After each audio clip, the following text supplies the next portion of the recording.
Bienvenidos, ¿cómo les va? A una edición más de Conversaciones Diversas. En esta charla de esta semana te presentamos a Marina Stein. Ella es investigadora del CONICET, trabaja aquí en la Universidad Nacional del Nordeste, en la Facultad de Humanidades. Hablamos de las mujeres en la ciencia, es su área, pero hablamos también de las mujeres en todos los niveles, en todos los rubros, en todos los trabajos que van haciendo en cuestiones de materia científica. Hablamos de los desafíos, de los derechos ganados y de lo mucho que nos falta todavía para llegar a romper ese techo de cristal. Hablamos de todo con Marina Stein aquí en Conversaciones Diversas. Quédate con nosotros, te invito a que compartas esta charla increíble que tuvimos con Marina Stein.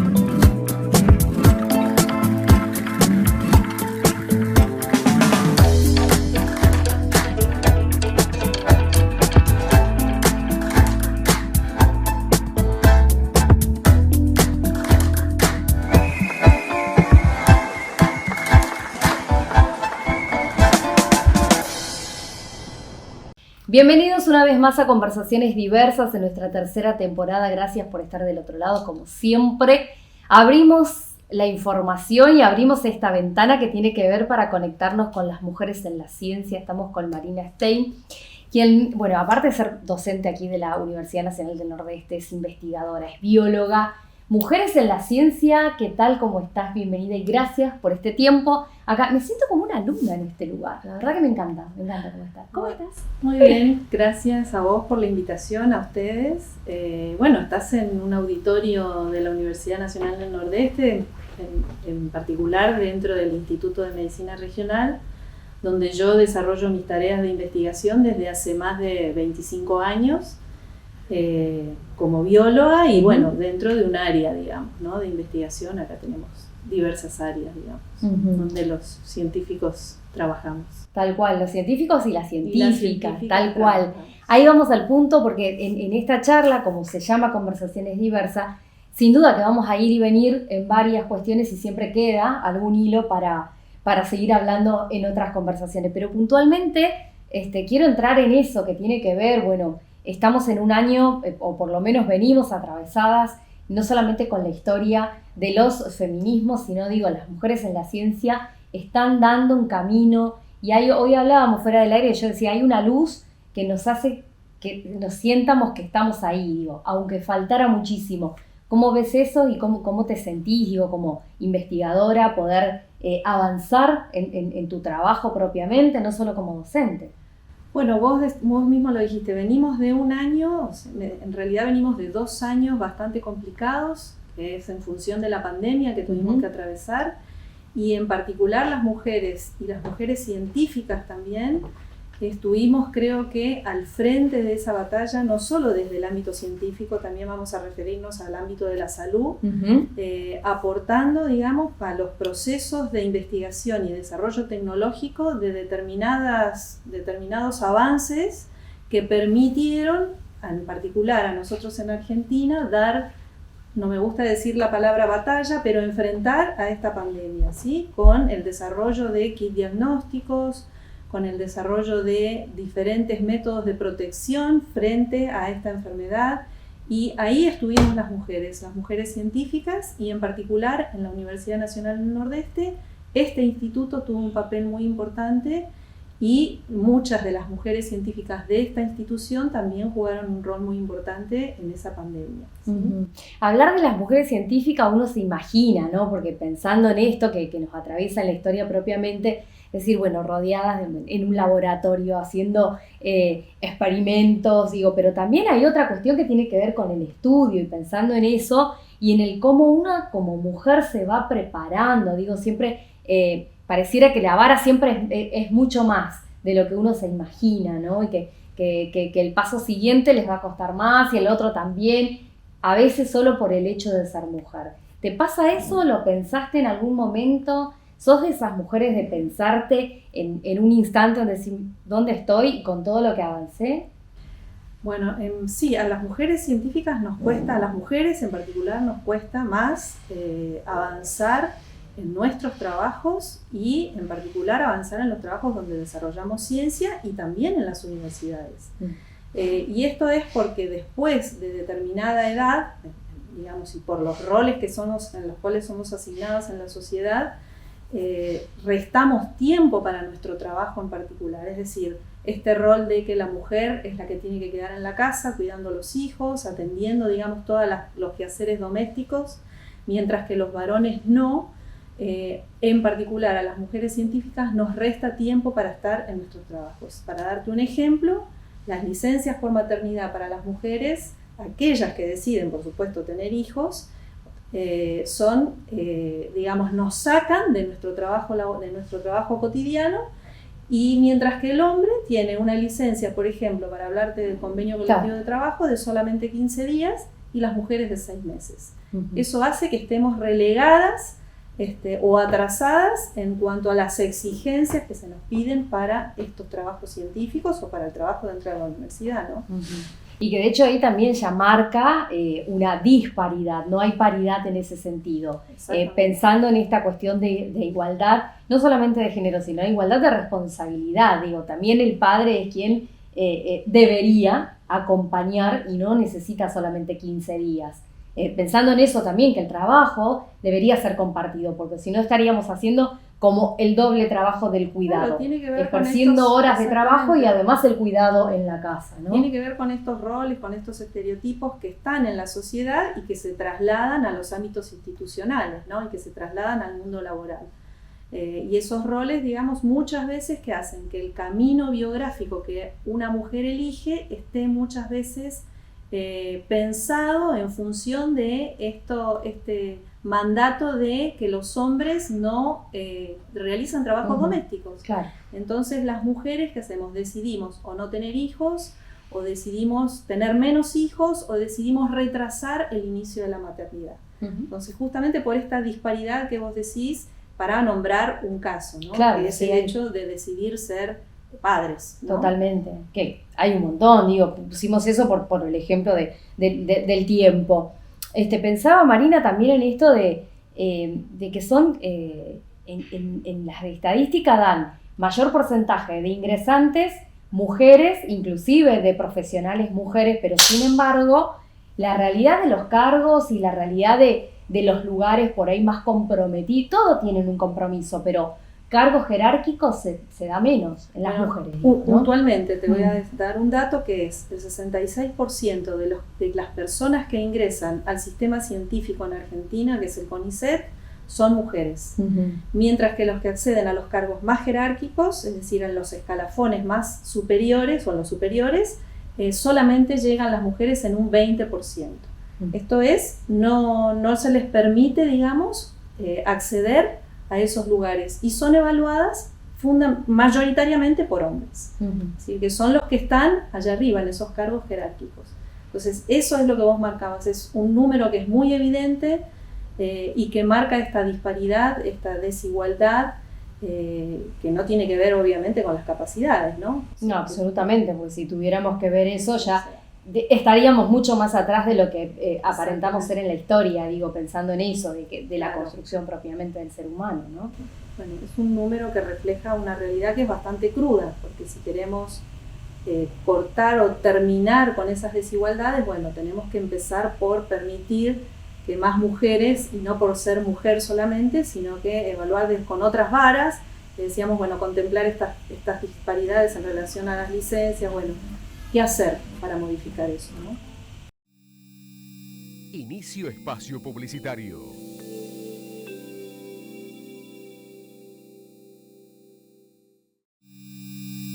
Fin de espacio publicitario.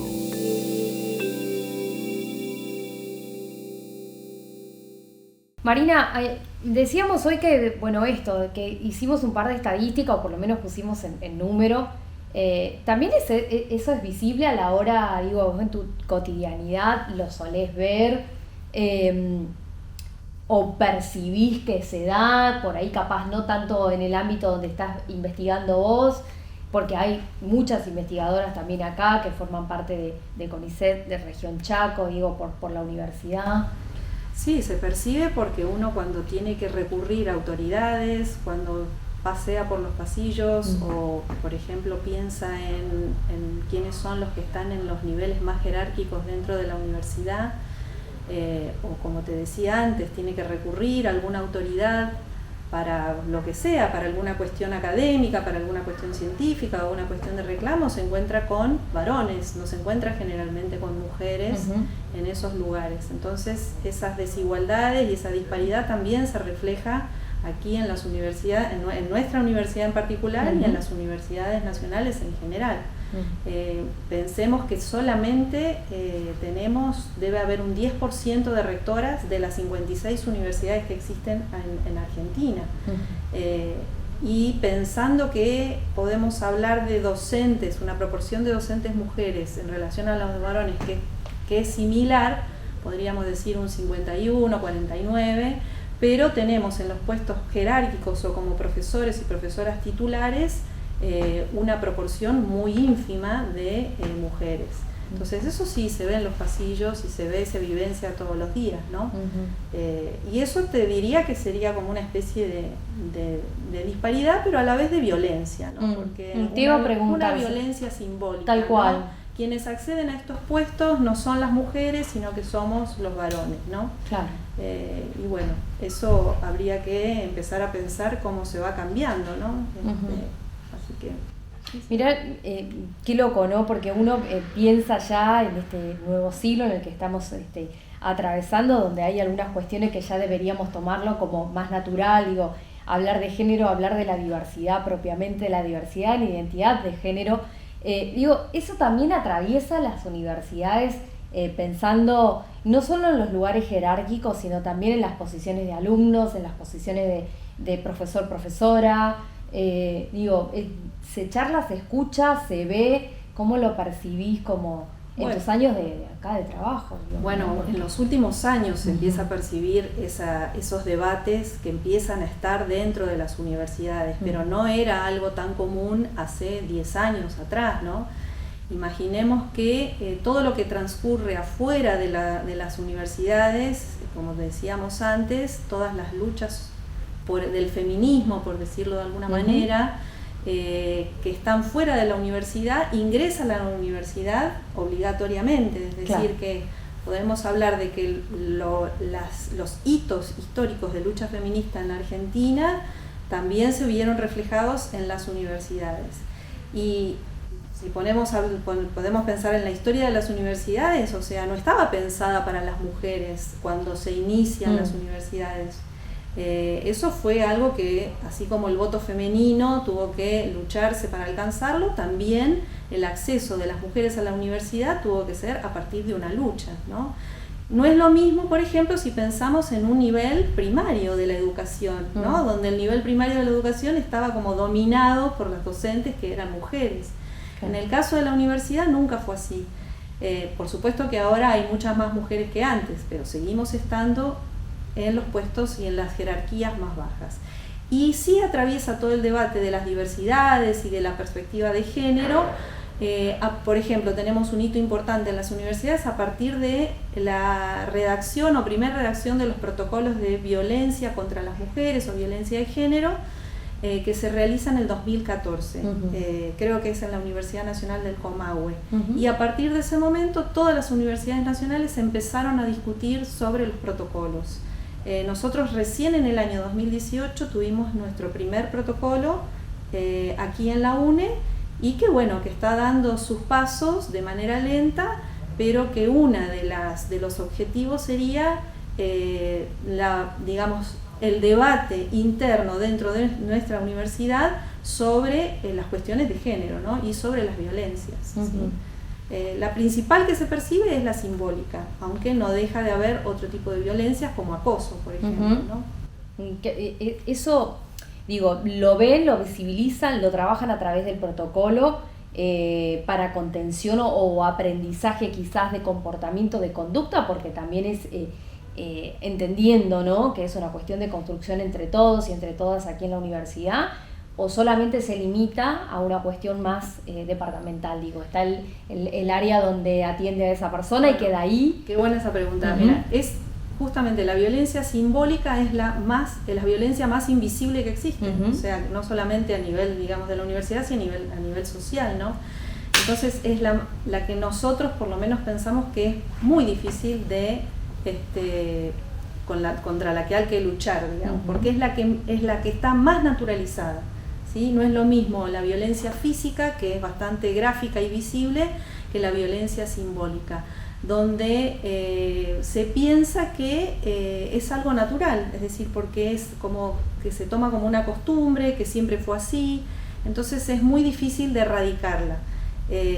Pero bueno, ahora con la aprobación del protocolo, eso nos permite de alguna manera empezar a visibilizarlas, es decir, a ponerlas en debate, en discusión, a mostrarlas, a discutirlas en todos los ámbitos dentro de la universidad, que eso es lo que debería hacerse.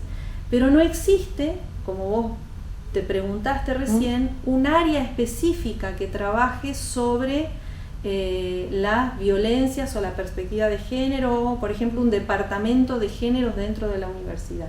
Lo que existe es el protocolo, que es una normativa, una resolución, y una comisión que es la encargada, una comisión ad hoc, que sería la encargada de no reglamentar, sino de verificar que ese protocolo se cumpla, ¿sí? Y bueno, eso es lo único que existe a nivel de nuestra universidad. Y después hay referentes en cada una de las unidades académicas que serían las que reciben las denuncias de todo tipo de violencia. Y a la vez la que imparten información sobre qué es lo que se puede llegar a hacer, digo, como parte de la convención. En particular se reparte la información, o se da información a la víctima, pero en realidad lo que debería hacerse desde las unidades académicas, que algunas lo hacen, en otras está mucho más atrasado, son estas jornadas de visibilización, sensibilización, educación, como vos lo dijiste, formación en perspectiva de género. Nosotros tenemos un centro acá en la universidad, Centro de Investigaciones de Estudios de Género, que es el CIDEC, pero que es el único que está en la Facultad de Humanidades. Después no hay otro y tampoco hay un área específica que trabaje sobre esa cuestión. Entonces, eso falta, no solamente en nuestra universidad, pero bueno, es bastante notorio, digamos, esa falta. Inicio espacio publicitario.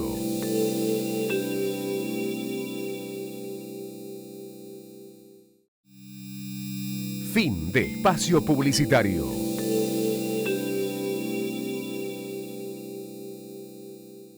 Lo importante que es hablar desde la mirada en perspectiva de género, ¿no? Y cuando uno habla en perspectiva, por lo menos es lo que entiendo y creo que lo vamos a compartir, y también con los que nos están viendo, ¿no? Que no es una moda, no es hablar de lo que va a ponerte hoy, si es un color o es otro, que no tiene que ver por ese lado, sino justamente es atravesar la temática de género en todas las áreas, ¿no? que hacen a las identidades, que hacen a la cultura, que hacen a la educación propiamente. Digo, y pensando en este sentido, habiendo espacios, porque hay espacios de formación, y faltando a la vez estos espacios, ¿qué se está haciendo desde las universidades o desde los grupos más quizás involucrados, tal vez, porque también tiene que ver con esa concepción, a ver qué responsabilidad social cabe como educador, integrarnos en esta deconstrucción y empezar a pensar en perspectiva de derechos humanos y género?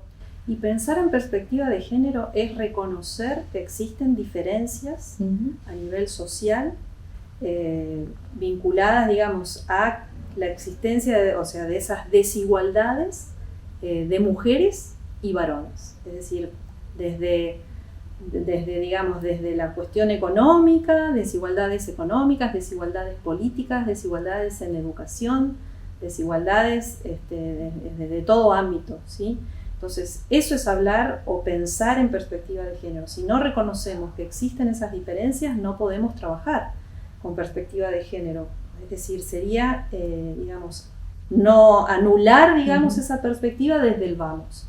Entonces, yo creo que lo primero que hay que reconocer es, por supuesto, que nadie intenta imponer una idea, sino que simplemente es exponer los datos de la realidad. Hoy sabemos que las mujeres en general, y esos son datos que existen, cobramos a nivel general menos que los hombres por los mismos cargos o puestos que ocupamos. O sea, hay una diferencia. Si bien la ley no dice que tenemos que cobrar menos, porque muchas veces los argumentos son, no hay ninguna ley que lo diga, en los hechos es así. Los trabajos informales son ocupados mayoritariamente por las mujeres que por los hombres. Y bueno, y eso para dar algunos ejemplos. Entonces, lo primero es reconocerlo. ¿Cómo podemos hacer para trabajarlo dentro de las universidades? Bueno, es reconocernos y mirarnos en las universidades y ver las diferencias que existen en nuestra universidad en relación a las mujeres y a los varones. Entonces, ese sería el primer paso, ¿no? Y después, en esa desigualdad, existen esas jerarquías y esos poderes o esas diferencias, digamos, bien marcadas, sobre todo las jerarquías de poder, que hacen o que habiliten la existencia de estas violencias, ¿no? O de distintos tipos de violencia, que sería la simbólica u otro tipo de violencia.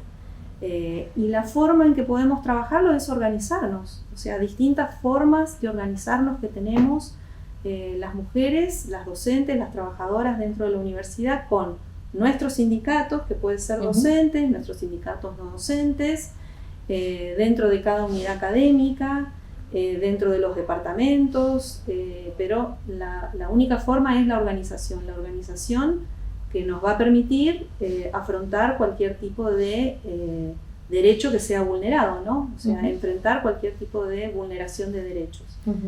Bueno, para eso existen, digamos, los gremios docentes dentro de la universidad, de lo cual yo soy parte de uno de ellos. Y bueno, existe este protocolo, lo que tenemos que hacer es conocerlo a fondo y exigir que se implemente ese protocolo. Tendrá sus falencias, pero tiene muchas cosas positivas, las cuales debemos aprovechar, ¿no? Claro.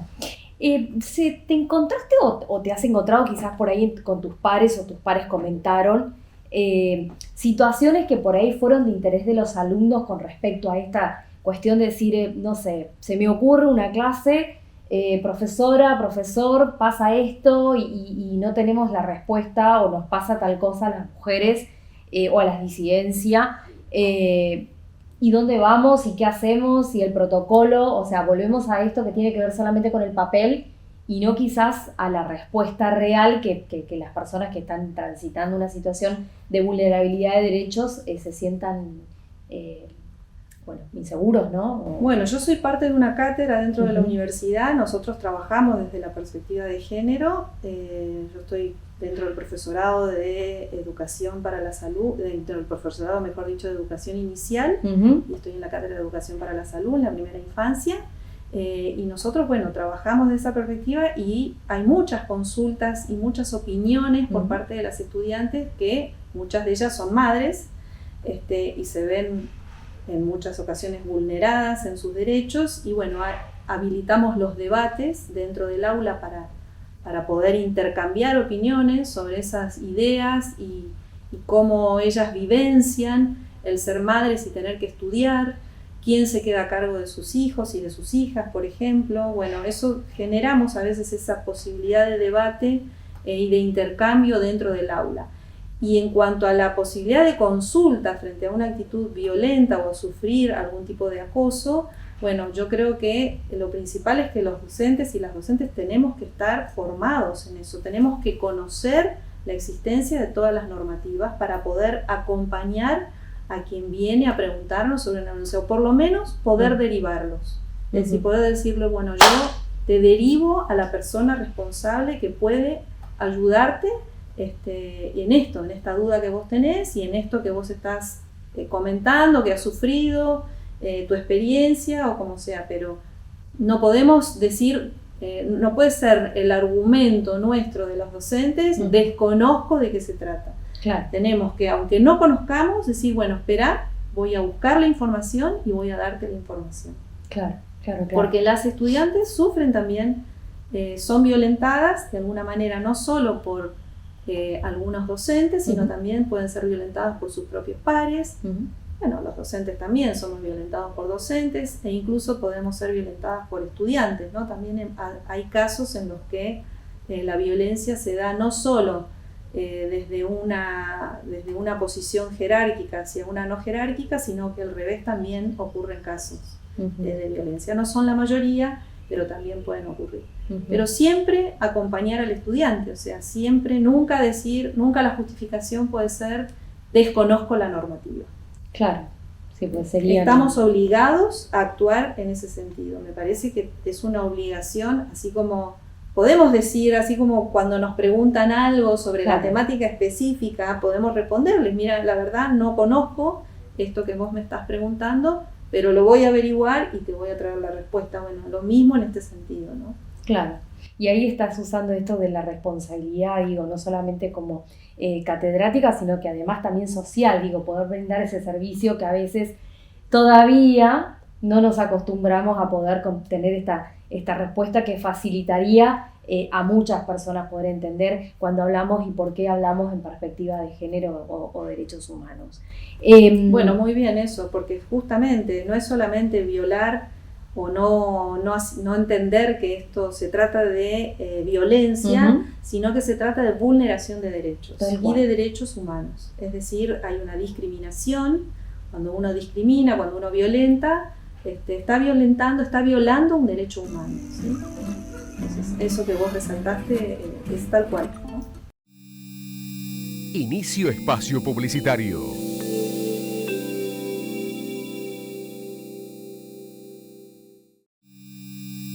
Fin de espacio publicitario.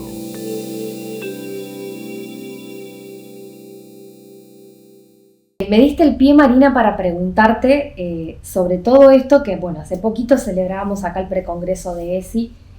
Me habías dicho en el bloque anterior que estás dando cátedra justamente que tiene que ver con eso, digamos, en la educación inicial. ¿Qué pensás sobre lo que significa el hecho de poder aprender sobre este espacio que tiene que ver con transversalizar la educación propiamente, ser integral, que la palabra integralidad ya es y abarca mucho, y ni hablar si tenemos que hablar en detalle de las cuestiones de cómo dar en un aula o en un espacio, ¿no? Sí, curricular. Nosotros trabajamos con los materiales nacionales respecto de la educación sexual integral dentro de la cátedra. De todos modos, dentro del departamento hay una idea de transversalizar este trabajo, digamos, de la educación sexual integral, no solamente que quede circunscrito a la Cátedra de Educación para la Salud, sino que pueda ser tomado por las distintas cátedras digamos, del mismo año y a lo largo y a través de los años de la carrera, ¿sí? Y la importancia que tiene por todo lo que conocemos de la vulneración de derechos, todo lo que tenga que ver con vulnerar derechos del niño, estamos hablando de derechos humanos. Entonces, el niño y la niña es fundamental que puedan conocer respecto de ese derecho y que además que puedan aprender todo lo que tenga que ver con la posibilidad de la protección de su propio cuerpo, poder hablar, poder expresarse en cuanto a sus emociones, sus sentimientos, poder conocer el entorno, poder conocerse a sí mismo. Todas esas temáticas son trabajadas dentro de lo que es la ESI en la educación inicial, y la importancia que tiene la formación de formadores en ese sentido, ¿no? Por eso la posibilidad de trabajarlo, la ESI recién nosotros la incorporamos en la cátedra como material, como contenido propio dentro del programa en el año 2019. Antes no estaba como contenido, bueno, sabemos que la ley recién es aprobada en el 2016, pero bueno, nosotros empezamos a trabajarla en el 2019 y es muy aceptado por las estudiantes y los estudiantes en general. Bueno, hablando de las estudiantes, ¿por qué digo las estudiantes? Porque son futuras profesoras y educadoras de educación inicial o del nivel inicial, y que mayormente son mujeres, justamente por estos roles y la asignación dentro de la sociedad de que la mujer es la que cuida, es más cariñosa, es más sensible, es la que va a tener un poco más de llegada frente a los niños, esto de querer cuidarlo y no pensar en la educación inicial como parte de nuestro sistema educativo. Es decir, no estamos en educación inicial para cuidar niños, estamos porque somos parte de un sistema educativo que se inicia en las etapas infantiles, ¿sí? Y un ejemplo de que todavía no consideramos dentro de la universidad la importancia que tiene este profesorado y de estas temáticas que se trabajan es que el jardín de infantes de la universidad no es considerado como una unidad académica. Es decir, se trabaja como un servicio social. Claro. Entonces, al principio fue considerado un servicio social y esa es otra, digamos, disparidad que también tenemos, que es que fue pensado para cuidar mientras las estudiantes venían a cursar y a estudiar, y podían traer a los estudiantes y las estudiantes a sus hijos y quedaban en el jardín de infantes, también las docentes o los no docentes. Hoy no, hoy ya no está visto desde esa perspectiva, ya tiene ya toda una currícula, digamos, de formación más específica que acompaña la currícula de todos los jardines de infantes o salas maternales, digamos, dentro de la provincia. Y bueno, pero no sigue siendo visto como un servicio social y no como desde una perspectiva dentro del nivel educativo. Y bueno, esa es la importancia que tiene trabajar, digamos, en la formación de formadores, ¿no? Que nuestra universidad piense a esta carrera por la importancia que tiene y bueno, que nosotros dentro de la carrera podamos trabajar esto, que es la perspectiva que es la ESI, ¿sí? Claro. Y cambiar un poco estas ideas, siempre hablamos de, yo creo que ya está cambiando esto de el color rosa para las nenas, claro, el color celeste para los nenes, esto de las filas de varones y mujeres, esto de pensar y darte un ejemplo en los actos, digamos, patrióticos, pensar que las nenas tienen que ser las mazamorreras y los varones tienen que ser los héroes de la patria y empezar a pensar más en las heroínas de la patria, que también pueden ser protagonistas en esos actos, y bueno, empezar a cambiar, ¿no? A mirar desde otra perspectiva. Desde otra perspectiva, de eso se trata. Esos roles hay que cambiarlos desde niños y desde niñas, para que las niñas puedan acceder a la ciencia. Tenemos que dejar de tener tantos rincones de muñecas y empezar a tener un poco más de rincones de ciencia dentro de los jardines de infantes y que puedan acceder a eso. Claro, ¿no? Desarrollar su intelecto desde otro lugar. Creo que con el juego me parece que justamente es para eso, para formar desde el nivel inicial futuro, digamos, ¿no? Futuros investigadores, futuros diseñadores, futuros médicos, futuros todo, porque es a través del juego y en el juego en donde uno aprende, o por lo menos en la primera infancia.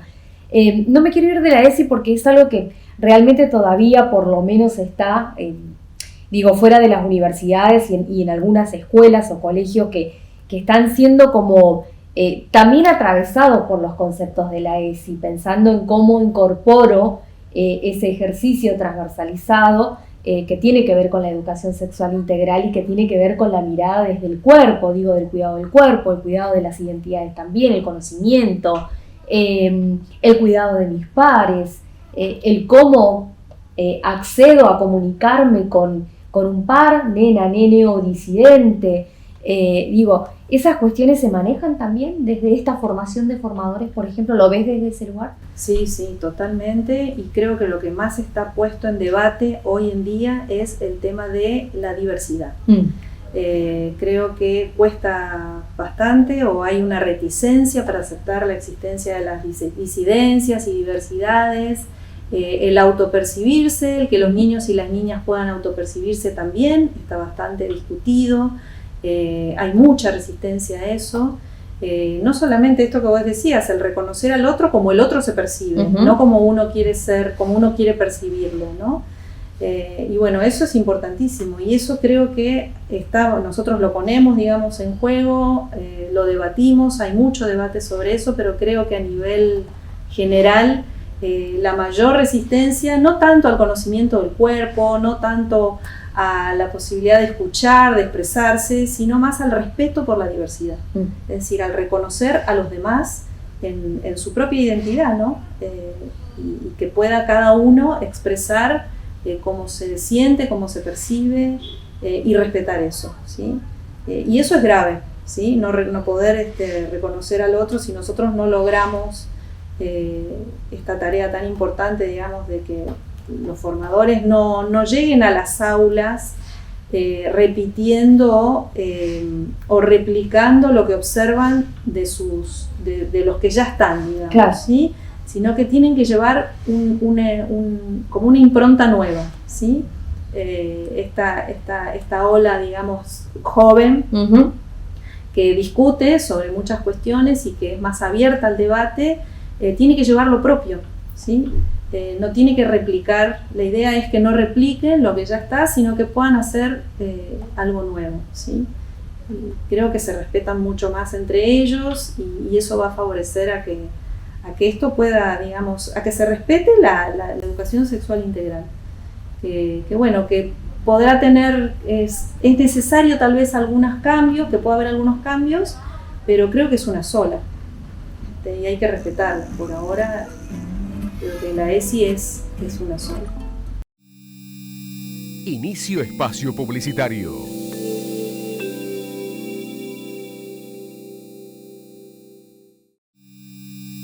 Fin de espacio publicitario.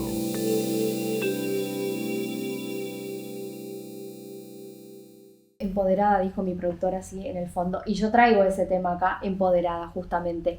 ¿Te sentís hoy una mujer empoderada o por lo menos en ese camino pensando en todo este proceso que uno hace en la diaria, ¿no? Propio de la deconstrucción personal, como para llegar en tu caso al aula y impartir un conocimiento desde una mirada en perspectiva? No me gusta la palabra empoderada. Bien. Pero, Coincide con una compañera mía de trabajo que también me dice, no me gusta la palabra empoderada, claro, me hace sentir como que estoy en otra categoría. Claro. Y en realidad no estoy en otra categoría, pero bien, Claro, porque yo en realidad lo que siempre me molestaron las injusticias. Uh-huh. Eso tengo que hablar desde mí, digamos. claro. O sea, entonces cualquier tipo de injusticia desde que iba a la primaria era la primera que saltaba en defensa de mis compañeritos y mis compañeritas si había algo que no estaba bien. Uh-huh. Entonces, sí, yo creo que todo lo que sufrimos, o sea, al desarrollarte y al ser mujer, claro, digamos, sentís que esas injusticias son más graves, ¿no? Por decirlo de alguna manera, o sea, se profundizan porque cuando uno es pequeño, cuando uno es niño, cuando uno es niña, no la siente tan así.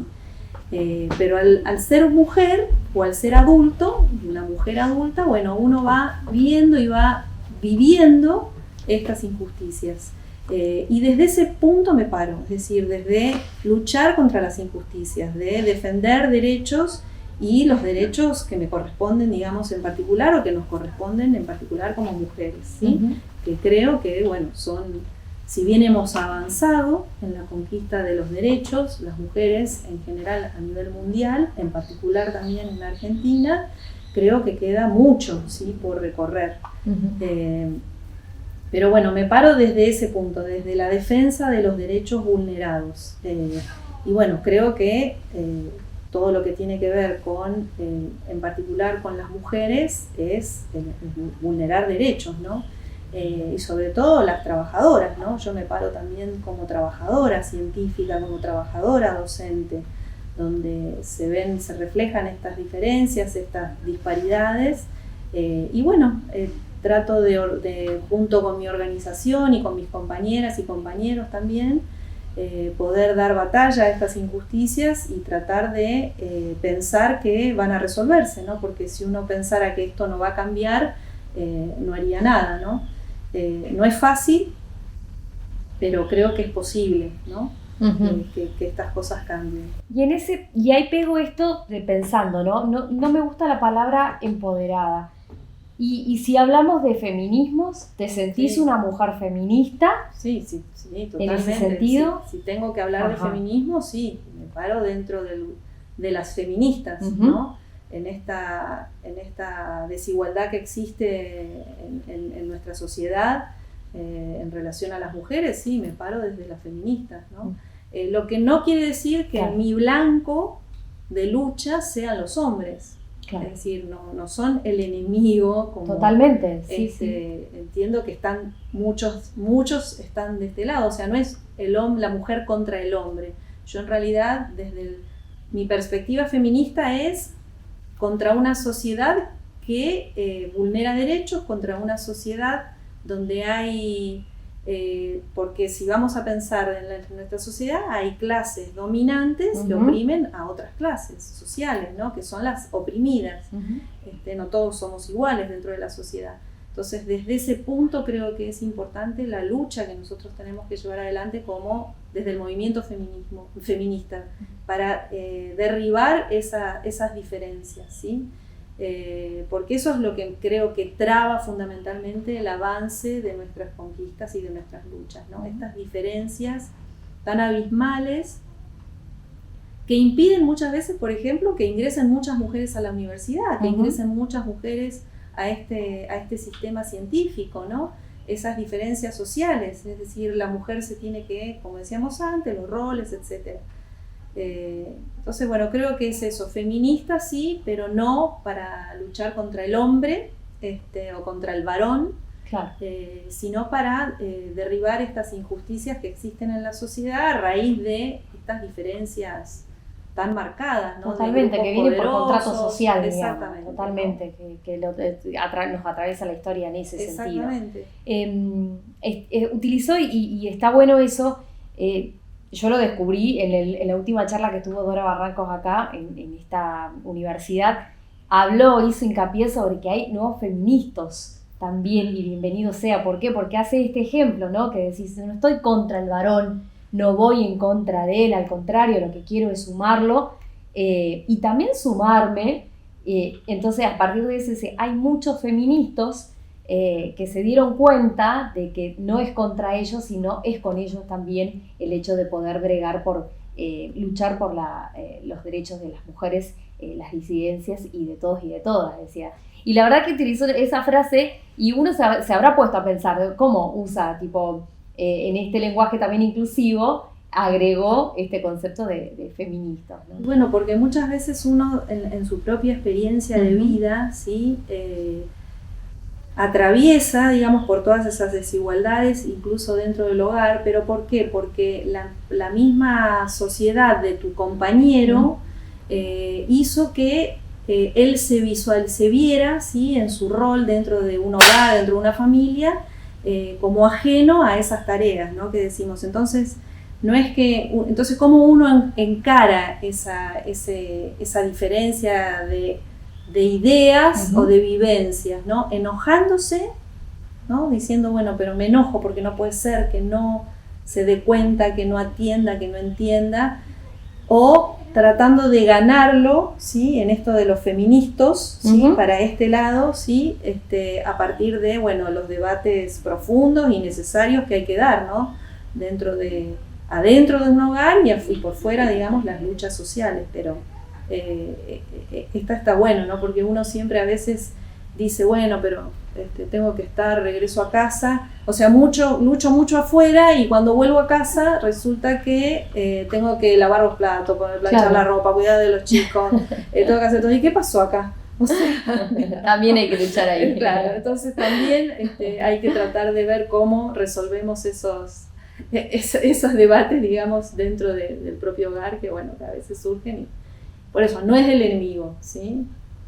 Bueno, después, perdón, sí, hay situaciones donde tenemos, porque decimos las violencias extremas, sí, claro, por supuesto, no tiene que ver con estos estereotipos, ¿no? Que ya hay, cuando hablamos de una violencia extrema que fundamentalmente se da en los hogares, ¿sí? O por lo menos con las parejas, o sea, los femicidios, el mayor porcentaje de femicidios es por la pareja o la expareja, claro, ¿no? Entonces, bueno, ahí tenemos al enemigo dentro del hogar, ¿no? Pero estamos hablando de otra cosa. Estamos hablando de otra cosa.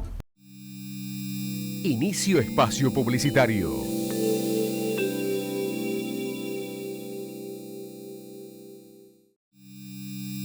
Fin de espacio publicitario.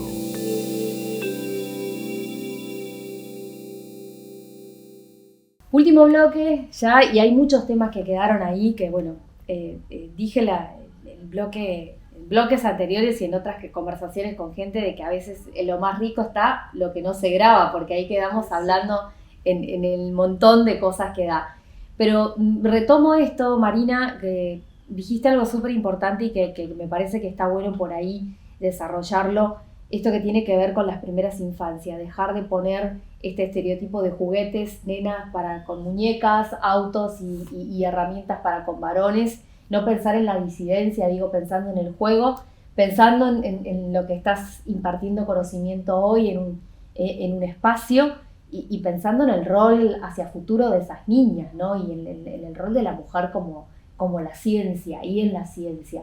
Uno hablaba antes de eso y pensaba siempre en que había 1, 2 o 3, se me ocurre hoy traerla porque es la que más nombramos y es la que por ahí levantamos la bandera de decir Marie Curie, pero sin embargo hubo otras también antes y es como que al final siempre son los nombres que quedan nada más, pero en cuanto a la acción o el trabajo todavía miramos por esta cuestión del estereotipo, nenas por un lado, nenes por el otro, y nos olvidamos del medio, digamos, que tiene que ver con la disidencia. Sí, en particular con el rol de la mujer en la ciencia creo que es el mismo que el rol del varón. Claro. O sea, no hay diferencias, digamos, creo que, porque si no estaríamos diciendo tenemos Claro.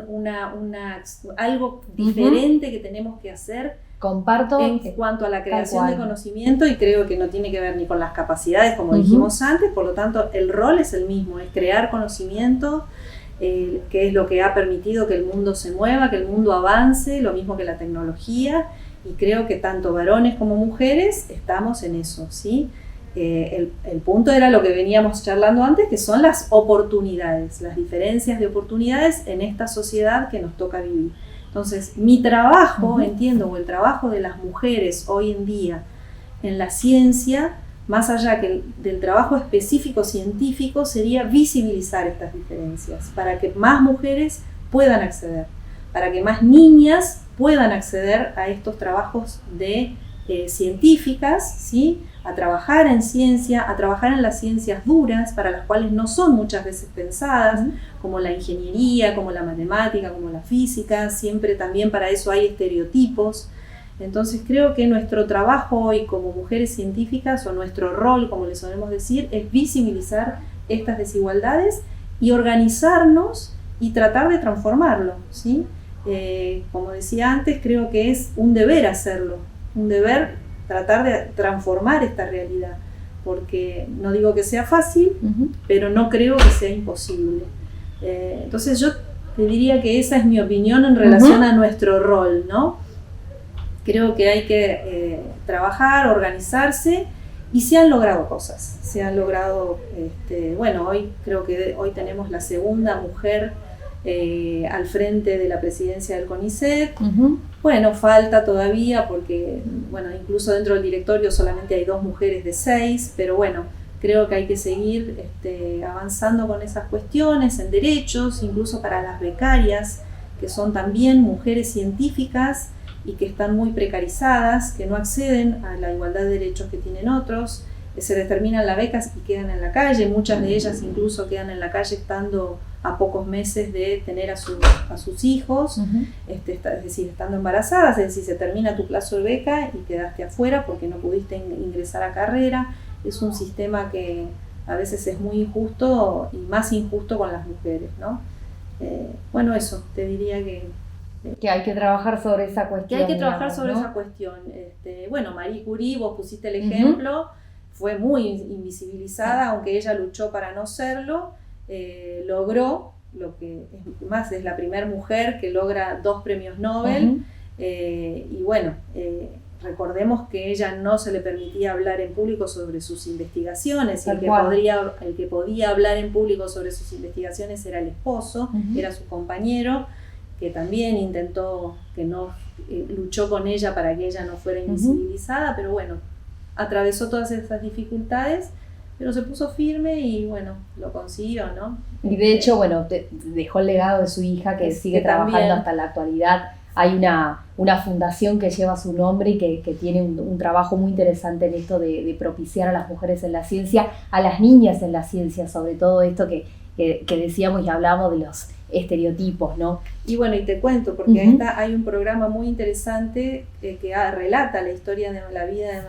creo que es, no sé si es una película o una serie que relata la vida de Marie Curie, y ella es vista como una madre desalmada, ¿sí? A pesar del cariño y el respeto de las hijas, ¿sí? Una siguió la ciencia y la otra no, porque le dedicaba muchas horas al laboratorio y tenía que dejar a las hijas al cuidado de otra persona, ¿no? Bueno, y eso también es parte de los estereotipos, ¿no? Que la mujer no tiene que estar mucho tiempo trabajando, o cuando trabajamos mucho tiempo se nos cuestiona, pero no se cuestiona al varón. Claro. El varón puede estar muchas horas fuera de la casa, y nadie le va a discutir sobre por qué no estabas cuidando a los niños o a los Tal cual. ¿A qué hora volvés? ¿A qué hora volvés? Como que tuviéramos que hacer, de hecho todo el mundo lo hace, pero como que tuviéramos que hacer obligadamente esa otra tarea en el cuidado de la casa, que ¿no? Después te lo reclaman. Por eso te digo, ¿a qué hora volvés? Porque hay que hacer lo otro. Es así. Bueno, hay temas que tienen que ver con la ciencia, pero también hay temas que hacen, a esto, ¿no? Siempre esta última parte me dejo para preguntarnos y hacer esta cosa, porque de hecho, por eso se llama Conversaciones Diversas, hablar de esta cuestión, lo que uno quiere para esa diversidad que está afuera y que todavía nos cuesta. Me voy con muchas preguntas y me voy con muchos tópicos de pensar y hablar en los grupos, inclusive como para poder tenerlo en cuenta. Bueno, el problema a veces está en los lugares de formación, que fue algo que rescatamos y que creo que coincidimos en eso, pensando en las primeras infancias, en hablar un poco más de la ESI, hablar una ESI mucho más integral verdaderamente y que hay una sola. Digo, ¿a vos qué te pasa en todo en este camino que recorres y que decís, bueno, la verdad quiero que esto quede, o por lo menos voy haciendo o poniendo yo mi granito de arena en esas cuestiones? Sí, creo que sí, que es importante que cada uno vaya poniendo un granito de arena. Creo que no podemos estar ajenos a esta situación, y creo que cuanto más seamos, mejor. Hay una frase que me quedó una vez, no sé, no me acuerdo dónde la leí, pero que decía, si una persona trans o un travesti ingresa a la universidad, se transforma esa persona, es decir, es una forma de transformarse uno mismo, o sea, esa persona que ingresa. Pero si cientos o miles de personas trans o travestis ingresan a la universidad, eso cambia la sociedad. ¿Sí? Esto que vos decías de las disidencias, ¿sí? Que también son mucho más violentadas, digamos, que las mujeres. Bueno, yo creo que tenemos que lograr eso, ¿no?